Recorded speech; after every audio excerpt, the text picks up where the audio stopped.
Il existe plusieurs types de modèles de retournement sur le marché, tels que la tête et les épaules, les doubles sommets, les triples sommets et les biseaux ascendants, ainsi que leurs homologues inverses. Les modèles partagent tous des composantes similaires d'une transition tendancielle vers une période de distribution, suivie d'un renversement de tendance. Comprenons les composantes de base du flux d'ordre du modèle d'inversion de la tête et des épaules inverses. Dans cette vidéo, nous allons comprendre les éléments de flux d'ordre dans un diagramme schématique du modèle. Dans les vidéos suivantes, nous verrons comment voir ce modèle dans Bookmap ainsi que comment envisager de trader le modèle. Notez que ces modèles fonctionnent sur toutes les périodes et tous les marchés. Et il existe plusieurs variantes. Avant le retournement, recherchez d'abord un mouvement de tendance. Il est préférable que ce mouvement de tendance se négocie dans une fluctuation plus longue ou qu'il réponde à un critère de fourchette réelle moyenne. Comme la tendance à la baisse, il est important qu'elle effectue des transactions dans les zones de forte liquidité sur l'offre dans Bookmap. La liquidité élevée commence à absorber une grande partie de la pression de vente et ralentit généralement la dynamique de vente. Recherchez des poches d'achat pour commencer à effectuer des transactions.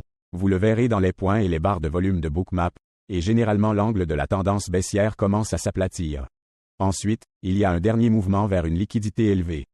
Attendez-vous à ce que des acheteurs agressifs commencent à entrer après les transactions de liquidité. Ce dernier mouvement crée la tête car elle plonge légèrement plus bas que l'épaule précédente. À ce stade, il y a généralement un changement de marché, ce qui signifie que dans ce cas, plus de transactions de volume d'achat sont effectuées. Vous pouvez généralement le voir dans la couleur et la taille des points et des barres de volume dans Bookmap. Ces acheteurs atteignent généralement la liquidité élevée de l'offre dans les structures swing précédentes. Ensuite, il y a un mouvement de repli avec un volume de vente plus faible. De plus, un creux plus élevé est créé. Il peut également y avoir une liquidité élevée sur l'offre dans une zone plus élevée ou un épuisement des ventes. Cela crée l'épaule droite. Attendez-vous maintenant à plus de volume d'achat pour commencer à ramener le marché aux fluctuations précédentes.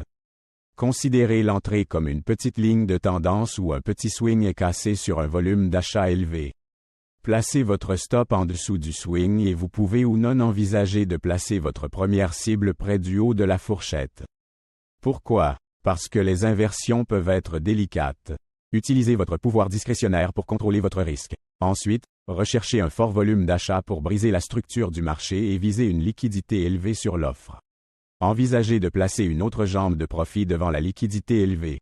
Recherchez le mouvement potentiel mesuré égal à la fourchette précédente. Cela complète le modèle d'inversion. Cependant, les inversions peuvent devenir d'excellentes figures de continuation. Utilisez votre discrétion et gérez les transactions à bon escient. Vous pouvez trouver d'excellentes occasions de rentrer dans un schéma de continuation. Attendez-vous à un recul du soutien et à l'entrée d'un plus grand nombre d'acheteurs. Veuillez consulter le modèle de continuation pour plus d'idées.